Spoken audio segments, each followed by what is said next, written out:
Romanos capítulo 5. Todos encontraram? Vamos ler até ao versículo 11.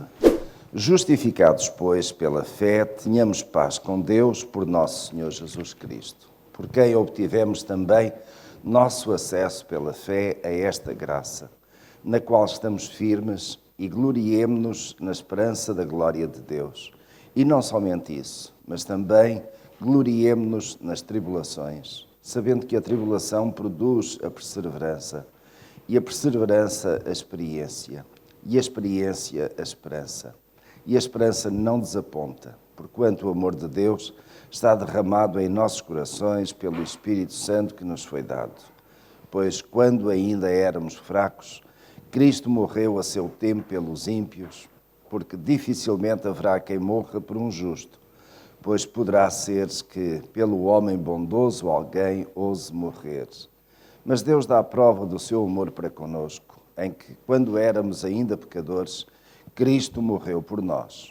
Logo, muito mais, sendo agora justificados pelo seu sangue, seremos por ele salvos da ira. Porque se nós, quando éramos inimigos, fomos reconciliados com Deus pela morte de seu Filho, muito mais, estando já reconciliados, seremos salvos pela sua vida. E não somente isso, mas também nos gloriamos em Deus por nosso Senhor Jesus Cristo, pelo qual agora temos recebido a reconciliação. E é de facto, tomando esta palavra da reconciliação, e se quisermos até todo o ministério da reconciliação que o apóstolo Paulo introduz aqui, e tem particularmente 2 versículos onde ele fala de reconciliação. Temos recebido reconciliação, são as palavras finais deste versículo 11, e no verso 10, porque se nós, quando éramos inimigos, fomos reconciliados com Deus pela morte de seu Filho. Portanto, reconciliação é de facto o grande tema deste conjunto de versículos, e tem a ver quando alguém está, quando os irmãos reparem a palavra que está aí, quando nós éramos, não, o que está aqui mesmo no versículo 10, certo, mas neste caso o versículo 10, quando nós éramos inimigos. Portanto, reconciliação tem a ver com 2 partes que não se entendem, que se zangaram, que até chegam ao ponto de ser inimigos, não é? E que precisam de se voltar de novo um para o outro, se reconciliar, voltar a entender-se, fazer as pazes, no fim de contas. Isto de fazer as pazes, meus irmãos, vejam como é que Paulo começa o versículo 1. Justificados, pois, pela fé, tínhamos paz. Nós que éramos inimigos, que estávamos em guerra, e eu pergunto, meus irmãos, nós estávamos em guerra com Deus por causa de quê? Foi Deus que nos declarou a guerra? Nós é que acabámos por entrar em guerra com Deus, guerra do pecado, não é? Da desobediência. Portanto, acaba por haver aqui uma separação, um distanciamento, não é? É interessante porque Paulo usa estes termos assim mais bélicos, mais de guerra, não é? Quando tem a ver com a nossa relação com Deus, mas a forma como ele coloca, em termos da reconciliação, é voltarmos a estar conciliados, voltarmos a estar em comunhão, voltarmos a estar bem. E nós perdemos isso quando pecamos, quando desobedecemos. Vamos então ver, aqui há 3 aspectos que eu encontro neste conjunto de versículos. Primeiramente, dá-nos a reconciliação, dá-nos paz com Deus. Dá-nos paz com Deus. Em segundo lugar, dá-nos força nas tribulações. E em terceiro lugar, salva-nos da ira de Deus. Vamos então ver neste conjunto de versículos aqui, dá-nos paz com Deus. E este aspecto é de extrema importância, não é? Agora, meus irmãos, vejam a palavra com que ele começa. Justificados. Lembram-se nos capítulos anteriores, quando ele falava da questão de justificação. A justificação tem a ver com o quê? Vamos recordar. Alguém é justificado quando comete uma falta, não é? Cometeu uma falta e tem naturalmente que vir, digamos, diante de quem cometeu a falta, apresentar a justificação. E eu pergunto, então qual foi a nossa falta? Às vezes são muitas, sim. Podemos resumir numa palavra. Pecado. A nossa falta é pecado. E agora podemos, de certo modo, até, digamos, ser um bocadinho mais específicos em relação àquilo que foi a primeira falta, neste caso de Adão e Eva, que foi de quê? De desobediência. Ele desobedeceu à lei de Deus. Então só existe, Paulo, eu estou a tentar procurar recordar, só existe falta, só existe desobediência quando há uma lei. Quando há uma lei. Se não houver lei, não há faltas, não há transgressão, não há desobediência, certo? Então veio a lei de Deus. E a lei de Deus, no caso concreto de Adão e Eva, foi qual? Podeis comer do fruto do ar, exceto daquele. Pôs ali uma restrição. E quando o homem desobedeceu a essa restrição, transgrediu a lei de Deus e ficou em falta para com Deus. E precisou de ter uma justificação. Qual foi a justificação que Adão apresentou? Foi a mulher que me deste. E a mulher diz, não, a culpa não foi minha, foi a serpente. E a serpente diz, olha, a culpa não morre solteira, não é? Então, digamos, é isso, foi preciso uma justificação. Como Adão e Eva estavam sem justificação, então, naturalmente, que acabou por vir a consequência direta disso. Mas depois, mais tarde, nós sabemos que Deus providenciou, através do seu Filho, a justificação não, a penalização para as nossas faltas, para a nossa transgressão, foi descarregada sobre Jesus. E aqui, digamos, traz-nos um outro aspecto importante, que é a questão da justiça de Deus. Justificação e justiça estão muito ligados. E a justiça de Deus foi neste sentido. Toda a transgressão tem que ser punida. Exatamente. A transgressão tem que ser punida. Cada vez que nós pecamos, e os irmãos vejam isto, e é por isso que nós somos inimigos de Deus quando pecamos. Cada vez que nós pecamos, nós transgredimos a lei de Deus. Transgredimos a lei de Deus, devíamos receber a justa recompensa disso. Qual era a justa recompensa? Era a morte. Era a morte. Os irmãos querem ver? Olha, em Romanos capítulo 3, verso 23, Romanos é considerado também como o Evangelho do apóstolo Paulo, o quinto Evangelho, exatamente por causa do plano de salvação que está aqui. Romanos capítulo 3, verso 23 diz, porque todos pecaram e destituídos estão da glória de Deus. Então, uma consequência direta do pecado é a destituição da glória de Deus. Isto é a separação. Nós não temos, ficamos separados, ficamos privados da glória de Deus. Depois, vejam aqui no capítulo 5,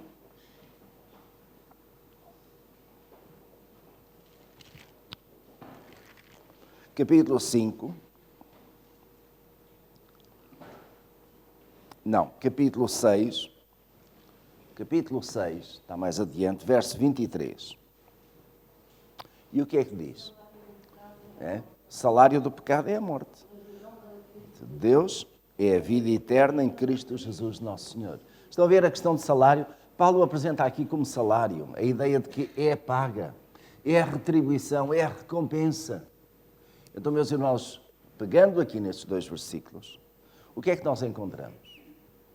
Quando eu peco, eu recebo um salário, recebo uma recompensa. Qual é? É a morte. Bom, mas eu pergunto, mas nós morremos cada vez que pagamos? Cada vez que pecamos? Morremos? Sim, mas o que é que acontece quando nós pecamos? Quando nós pecamos, ficamos separados da glória de Deus, certo? E ao ficarmos separados da glória de Deus, deixamos de ter o benefício, digamos, da comunhão com Deus. Entramos em inimizade com Deus, porque o pecado é inimizade contra Deus. Precisamos de ser, digamos, reconciliados com Deus. Como é que eu vou ser reconciliado com Deus?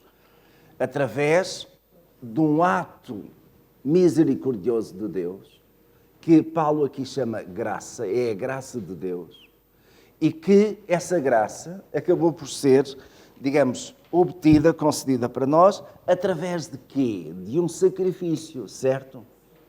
Ou seja, alguém pagou por mim aquilo que era a minha desobediência, aquilo que era a minha culpa. Quem é que pagou? Jesus Cristo, naturalmente.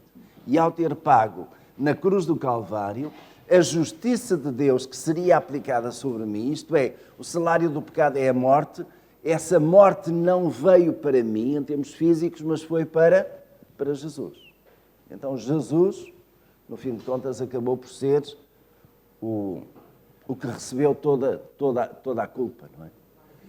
É a vítima. Então toda a nossa culpa foi lançada sobre Jesus. Meus irmãos, naquele momento em que Jesus recebe a vossa culpa, a minha culpa, aquilo que nós já cometemos em termos de pecado, aquilo que ainda vamos cometer, quando Ele recebe toda essa culpa, o Pai separou-se dele. Não foi? Deus meu, porque me desamparaste.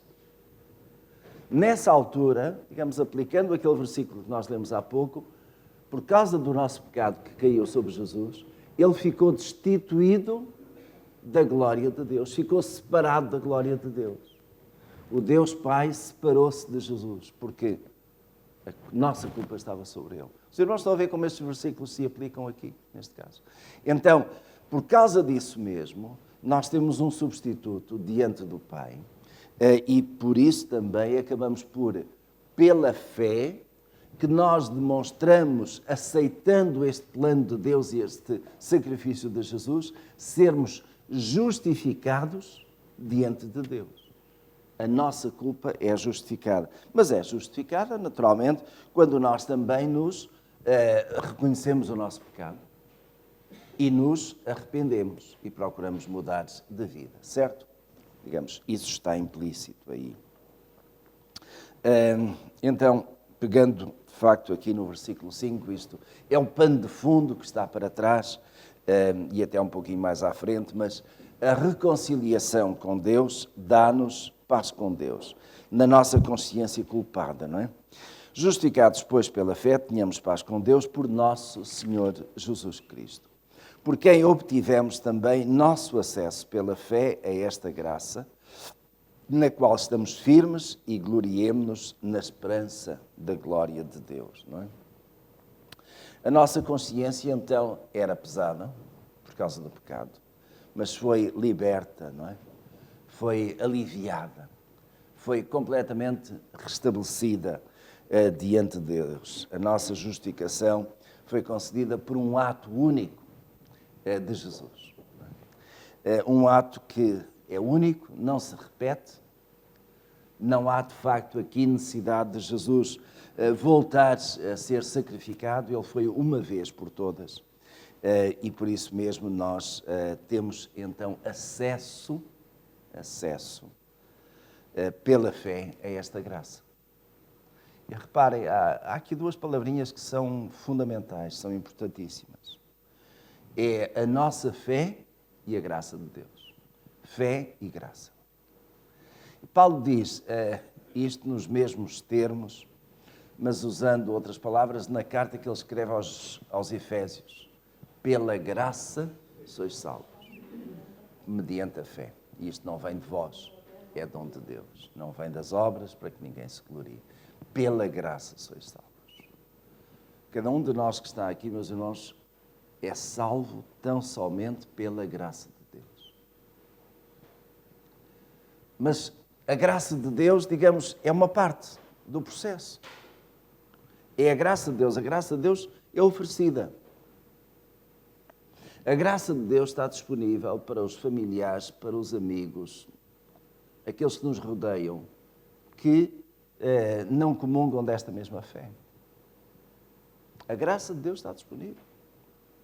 A graça de Deus não é reservada. Olha, eu vou escolher aquele, seja atirando à sorte, seja porque considera que é mais bonito, seja o que for. Não foi desse modo que a graça de Deus chegou até nós. A graça de Deus está disponível para toda a humanidade. Cristo não morreu apenas por alguns. E podemos dizer, até se tivesse morrido por alguns, teria sido os judeus. Sendo judeu, sacrificado no meio dos judeus, seria para os judeus. Mas não, Cristo foi oferecido para todos. A graça de Deus é universal. Mas nem todos aceitam. Porquê? Para a humanidade. Mas nem todos aceitam porque nem todos têm a fé e respondem pela fé a esta graça de Deus. Sem fé é impossível agradar a Deus, não é? Diz o autor da carta aos Hebreus. Então, está aqui bem explícito no verso 2. Por quem obtivemos também nosso acesso pela fé a esta graça, na qual estamos firmes. Estamos firmes. E estamos firmes significa o quê? Nada nem ninguém nos fará separar desta graça, do amor de Deus que está em Cristo Jesus. Nada nem ninguém. Estamos firmes. Mas estamos firmes porque nós mantemos a nossa... O que é que está em causa aqui? Qual é a nossa resposta à graça de Deus? É a fé. Nós mantemos firmes a nossa fé. Digamos, permanecer na fé é fundamental, não é? E aquilo que realmente nos firma, e a ideia de firmeza aqui é solidez, é uma estaca, é uma fundação, é uma raiz, não é? Nós estamos firmes. O que significa que podem vir dificuldades de vária ordem, que nós continuamos firmes, seguros. Há um livro que tem por título A Segurança do Crente. E a segurança do crente é exatamente o facto de que Cristo morreu por nós e nós estamos ligados a Ele.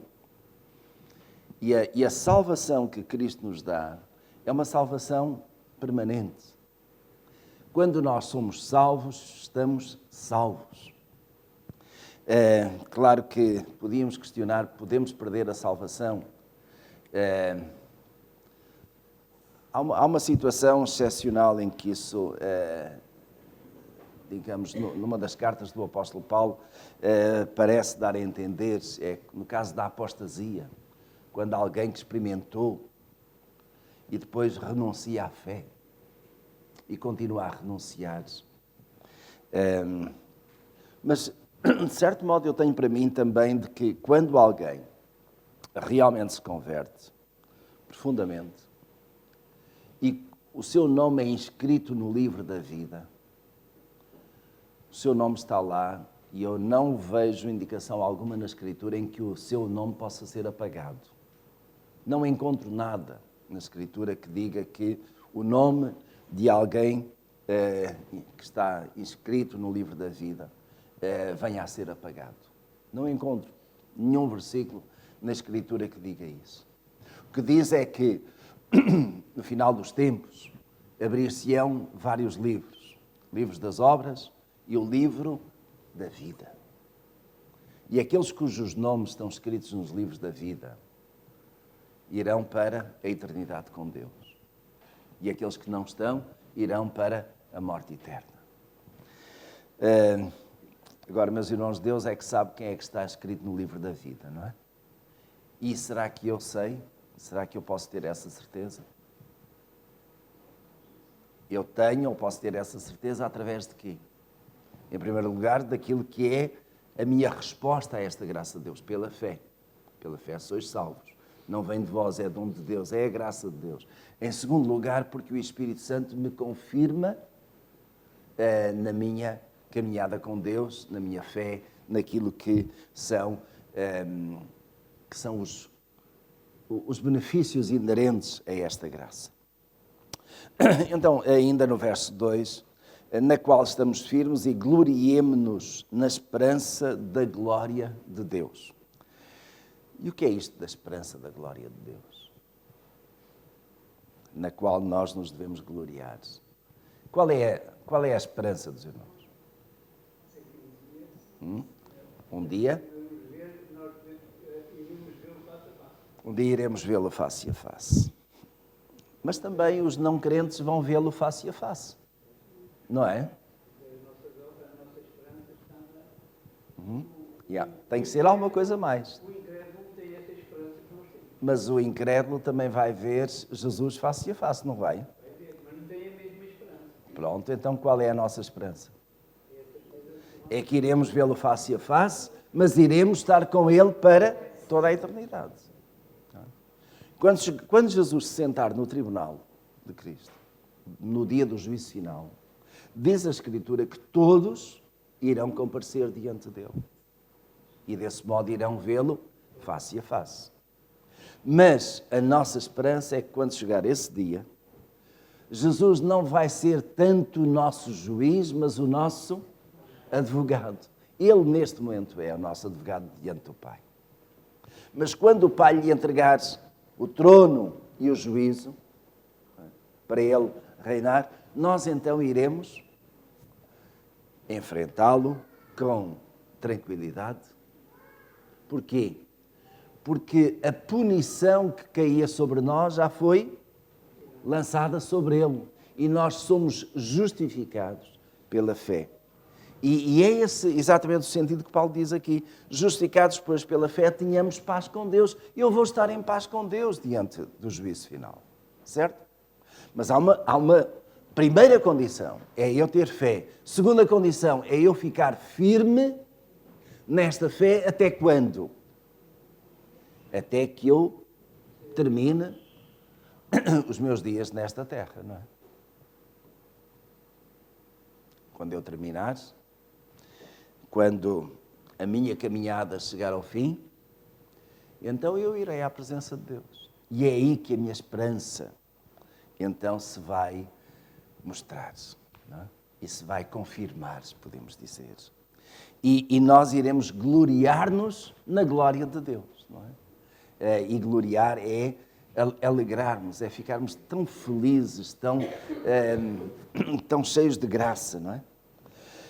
Mas depois o apóstolo Paulo diz que esta reconciliação também nos dá força para nós lutarmos contra as dificuldades, as tribulações. E no verso 3 e 4 e 5, ele coloca aqui uma série de situações que são muito adversas, mas que por elas nós vamos fortalecendo, se quisermos até nos vamos firmando na nossa fé durante esta caminhada. E não somente isso, mas também gloriemos-nos nas tribulações. E, meus irmãos, reparem, gloriemos-nos nas tribulações. Deixem-me fazer uma pergunta. Quem é que aqui gosta de ser atribulado? Alguém? É verdade. E será que ele depois disse, mas alegrai-vos nelas? Não, mas tendo bom ânimo. Não é a mesma coisa, mas, de certo modo, é a força que nós precisamos para enfrentar e vencer as tribulações, não é, meus irmãos? No mundo tereis aflições. Há por aí quem pregue o evangelho da facilidade, não é? Você converte-se, é crente, todos os seus problemas acabaram. Não vai ter mais tribulações na vida, não vai ter mais dificuldades. É tudo prosperidade.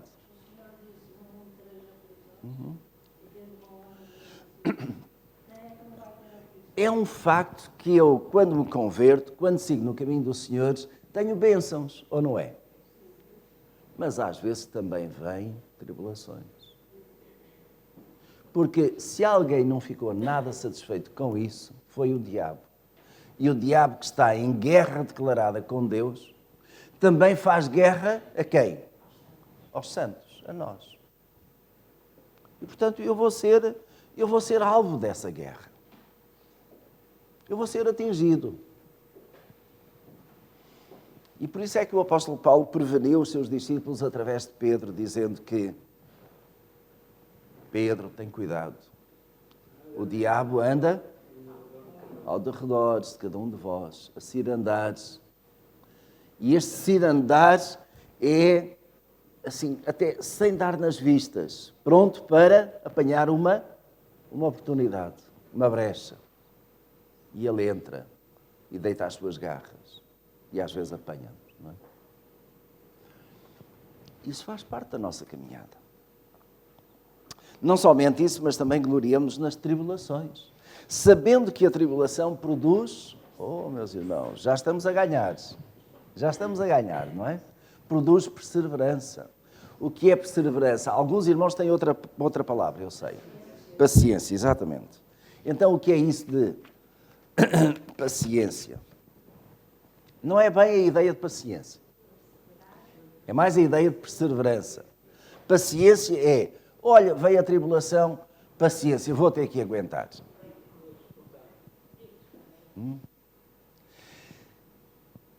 Mas este paciência não é tanto neste sentido, vou ter que aguentar. Não, paciência é, eu vou ser paciente, não me vou irritar, não me vou revoltar, não vou espalhar brasas, não vou derrubar tudo, mas vou ter paciência para ir aguentando. É nesse sentido que a palavra que eu tenho, penso que alguns irmãos também têm, de perseverança. Perseverança é o quê? É aguentar com paciência e não desistir, não voltar para trás. A questão fundamental é esta. E isto, meus irmãos, tem tudo a ver com aquela palavra firmes, que está lá no versículo em cima, no versículo 2, e que eu há pouco demorei um pouco a comentar. Perseverança. Eu aguento. Não quer dizer que eu goste, mas eu aguento. A tribulação vem. E eu não vou amaldiçoar a Deus. Alguns irmãos dizem, oh Deus, que mal é que eu fiz para suportar isto? Que mal é que eu fiz para ter este problema? Que mal é que eu fiz para? Este que mal é que eu fiz? Na nossa relação com Deus não cabe. Isso é a linguagem do incrédulo. Que não quer saber de Deus para nada e depois quando as coisas acontecem já se lembra de Deus, mas para dizer mal. Isso não pode estar na nossa boca, nem no nosso pensamento ou coração. Perseverança é, de certo modo, suportar, sabendo que as dificuldades vêm, mas que aquele que está em nós é maior do que aquele que está no mundo. Que o Espírito Santo que está em nós nos ajuda a conseguirmos levar de vencida nas tribulações. E elas são de diversa ordem. E nenhum de nós é atribulado da mesma maneira. O diabo sabe, a tribulação vem da parte do diabo. E ele sabe exatamente qual é a nossa parte fraca, onde ele gosta de atacar. E aonde nós, se não tivermos atenção, somos mais frágeis e podemos cair. E por isso, Paulo disse a Pedro, atenção, o diabo anda aí ao redor, se ir andando, procurando a oportunidade. Mas Jesus também está connosco, não é? E aquele que está em nós dá-nos a força para resistirmos. Aliás, Tiago tem um versículo na sua epístola que diz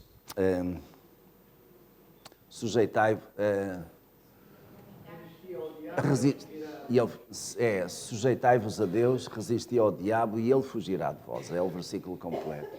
Então reparem, tem essas duas partes. Sujeitar-nos a Deus, resistir ao diabo. E isto, digamos, tem aqui esta componente, é na medida em que eu me sujeito, em que eu reconheço que Jesus é o meu Senhor e não o diabo. E eu vou resistir ao diabo, não é? E resistindo ao diabo, eu vou crescendo e vou avançando. Agora notem, no verso 4, há aqui uma progressão. Eu já ganhei, então, com a tribulação, eu já ganhei perseverança. Mas com a perseverança eu vou ganhar também o quê? Experiência. Meus irmãos, o que é isto de experiência? Vem uma tribulação. E alguns de nós temos tribulações, em cima de tribulações, e algumas delas parece que são cópia de outras, não é? Olha, isto já aconteceu na minha vida. E porque já aconteceu na minha vida, o que é que nós dizemos? Espera, eu já sei onde é que isto vai levar. Eu já estou mais de pé atrás. Então, porque eu perseverei, Eu posso dizer isto, a tribulação vem, mas eu já aguentei piores. E ainda cá estou. Eu já resisti a outras. E o diabo não levou de vencida. Eu ainda estou no caminho do Senhor. O diabo procura por todos os meios, mas nós dizemos, não, é por aqui que eu vou. Os irmãos estão a ver o ganho que tem quando nós vencemos as tribulações? Ficamos firmes, perseveramos. E a perseverança traz-nos experiência, porque outras situações, outras tribulações que possam vir, para nós, às vezes, muitas delas já não são novidade. Depois de anos de experiência como crentes, já não são novidade e nós, com mais facilidade, resistimos. Mas, às vezes, não esqueçamos, as tribulações também aumentam de intensidade e são mais fortes.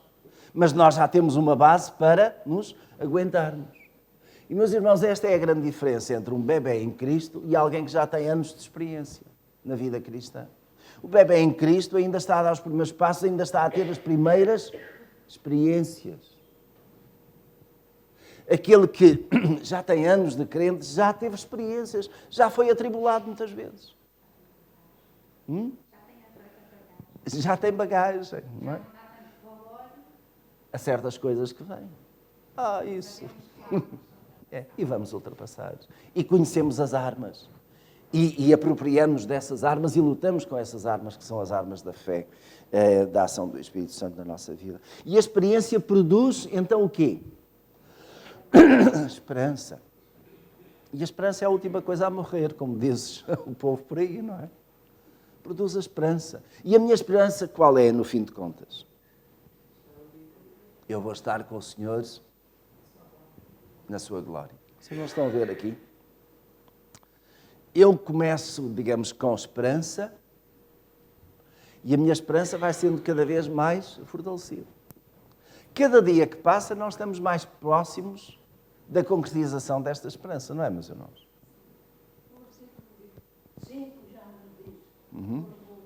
É. E a esperança não desaponta. Não desilude, não é?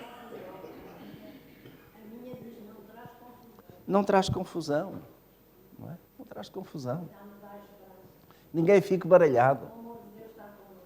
Ninguém fique, será que eu que fui atribulado, eu que resisti, mas outras vezes não resisti? Será que eu não vou ter a esperança de estar um dia com o Senhor?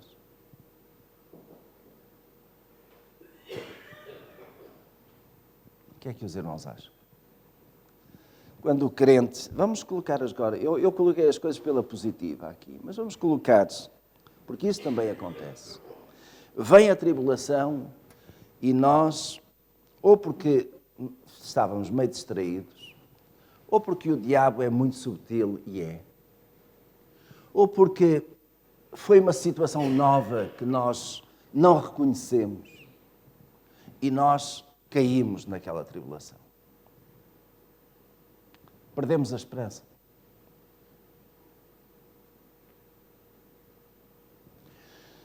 Quando o crente peca e continua no pecado durante algum tempo,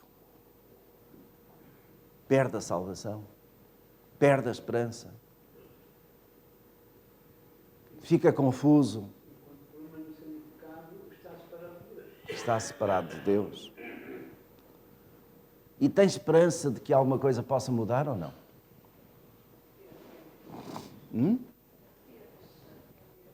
Tem que ter. Eu vou fazer uma pergunta, digamos, pergunta retórica. Os irmãos não respondem. Alguns irmãos aqui que nunca, desde que se tornou crente, nunca pecou, nunca caiu. Não precisam responder. Eu sei a resposta. Mas será que isso alguma vez diminuiu a nossa esperança de estarmos com o Senhor? Não. Mas alguma coisa aconteceu, certamente. Tal como aconteceu com Davi. Restitui-me a alegria da salvação.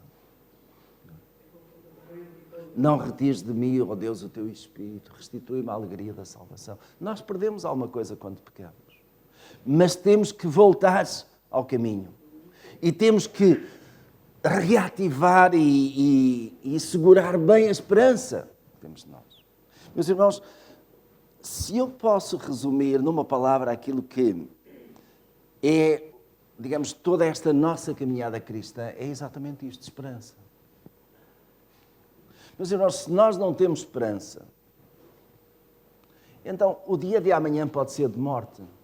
E depois? É uma tragédia. É por isso que, e os irmãos têm consciência disso, hoje nós estamos mais próximos da nossa morte do que estávamos a semana passada. É tão lógico, não é? Isso significa que a minha esperança, a concretização da minha esperança está mais próxima. Regozijemos, alegremos nisso. Mas como é que alguém se pode alegrar quando tem filhos pequenos, quando tem netos que gostaria de continuar a ver? Meus irmãos, alguns que estão aqui tiveram pais que já passaram por aqui e que já foram experimentar a esperança. Já não estão no nosso meio. E de há 2000 anos para cá tem sido assim. Nós havemos de passar e outros que ficam irão continuar a sua caminhada, a sua jornada, também com a mesma esperança. Meus irmãos, eu sei, e hoje digo, sei por experiência daquilo que é ser avô, é tão delicioso olhar para os netos, vê-los crescer, vê-los aprender as coisas, progredir. É tão gostoso, não é, meus irmãos? Mas chegará o dia em que nós vamos fechar os nossos olhos, tudo isso fica para trás. E temos, digamos, uma esperança, deixem-me dizer assim, temos uma esperança dupla. Por um lado, estar com o Senhor. Por outro lado, rever aqueles que ficaram para trás e até aqueles que já foram à frente. Não é, meus irmãos? Essa é a nossa esperança. Eu creio que é a vossa, não é, meus irmãos? Amém? Amém. É isso. Reparem, aquilo que é a nossa grande motivação é, de facto, esta roda da esperança que continua a mover-se para a frente e que nos leva na mesma direção. Porque se nós não temos esperança, e não temos a esperança de estar um dia com o Senhor, em primeiro lugar, mas também com aqueles que são os nossos queridos, então esta vida é cheia de tribulações, mas ao mesmo tempo também cheia de inquietações e de perturbações. Mas Paulo diz, alegrai-vos, regozijai-vos, gloriai-vos. Porquê? Porque Cristo nos deu esta esperança. E esta esperança não desaponta, não traz confusão, não desanima. Mas eu vou para diante, não é? E o meu tempo já passou. Eu entusiasmo com estas coisas. Então, olha, meus irmãos, verso 5. E a esperança não desaponta, porquanto o amor de Deus está derramado em nossos corações, pelo Espírito Santo que nos foi dado. Pois quando ainda éramos fracos, Cristo morreu a seu tempo pelos ímpios. E vamos deixar o resto para a semana e entramos no capítulo, ou no resto dos versículos também. Vamos ficar então por aí.